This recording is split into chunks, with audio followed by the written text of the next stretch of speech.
So today I have some really good news. I've just been diagnosed with the full extent of my long-sightedness.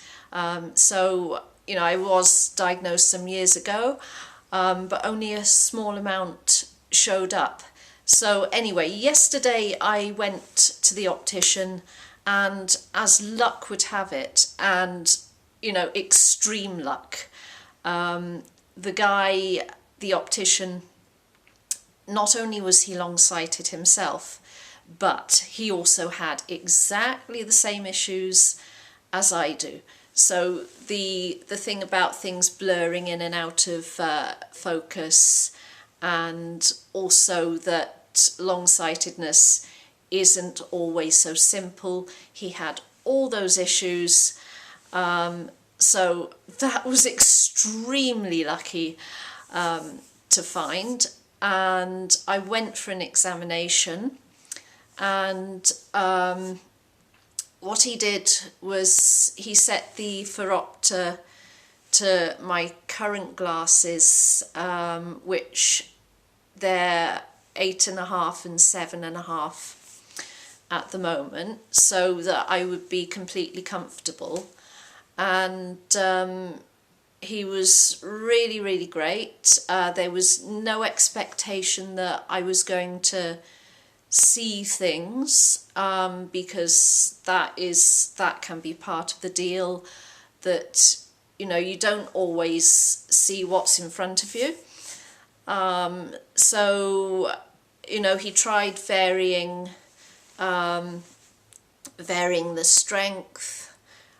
He did shine a light into the eye to see what was going on there. So basically I told him what I couldn't see out of the varying lenses that he was putting on, and it was just spherical power. There was no sort of cylindrical or astigmatism measurements. This was just to get an idea of what the visual acuity was. So at the end of that, it turned out, even though I thought, I couldn't really see much of anything until he lowered it a little bit, it turned out that my eyes were fluctuating all the time between a +3 and a +10, both eyes. So I'm like, oh my goodness, is it so high? So that was a complete surprise, but it's also good to know, because now I understand why my glasses have been going up so much, and why I can see the destination board at the front of the bus but not the one in the midsection. And now that I have a figure, I kind of know where it's going to go. So he said that one thing he did say, he said a lot of useful things, but obviously we had a little chat about what my situation was before. So he knew that I'd been buying glasses online, and they'd been progressively getting a bit higher. He said that was absolutely the right thing to do. That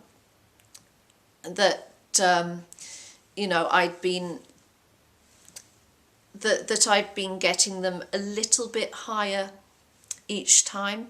That was correct, because even though my eventual diopter will be 10, and like that is just for normal viewing, never mind reading, if he gave me the full power now,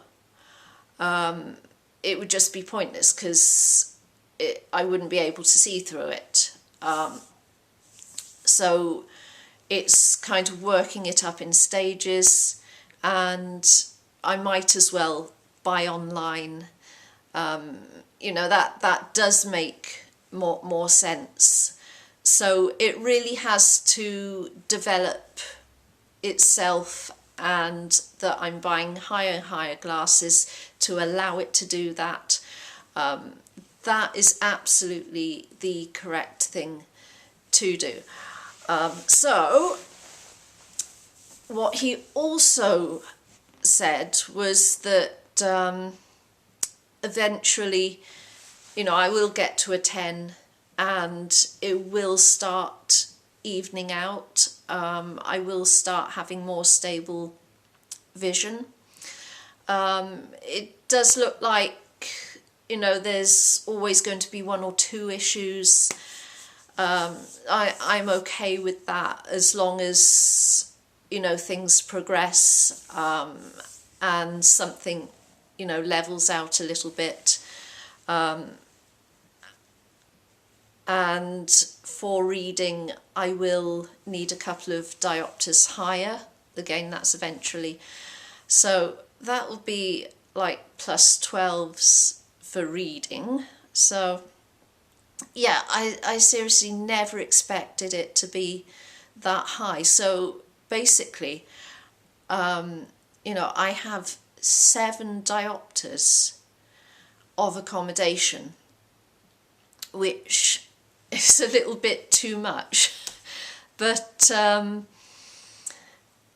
he is substantially long-sighted. He has strong hyperopia himself, not as much as he found with me, but he did say that as a child he could manage fine without glasses, because young eyes are very, very flexible. So, you know, some people grow up completely without realizing that they have a need to get their hyperopia corrected, or even that they've got it. It can manifest in other ways, obviously, maybe by not being so sporty. Now I've gone into that in other videos, the more subtle manifestations of hyperopia. So yeah, going forward in the future, just to keep on as I am doing. So, you know, getting slightly stronger glasses each time as I feel the need, and hopefully it should even itself out. So yeah, I do hope to be doing more updates, probably, as you know, a lot of things were explained to me and a lot of things kind of explain themselves now. I might not be asking so many questions in my videos, but yeah, so that's where we're at. I am actually very, very happy with that. I know it might sound a terrible thing to have such a huge prescription, but you know, before, I haven't really known where I'm going with it. Now I have, you know, a definite figure, and now I have an idea of how it will develop, and knowing it, yeah, eventually it will actually settle down and level out to some extent, and also that the fluctuating vision, yeah, that is actually a part of hyperopia for some people. So you know, the now you see it, now you don't. You know, I know that's normal. So yeah, that is my news for today. So if that was any help to you, please like, please subscribe. Hope to see you in the next video.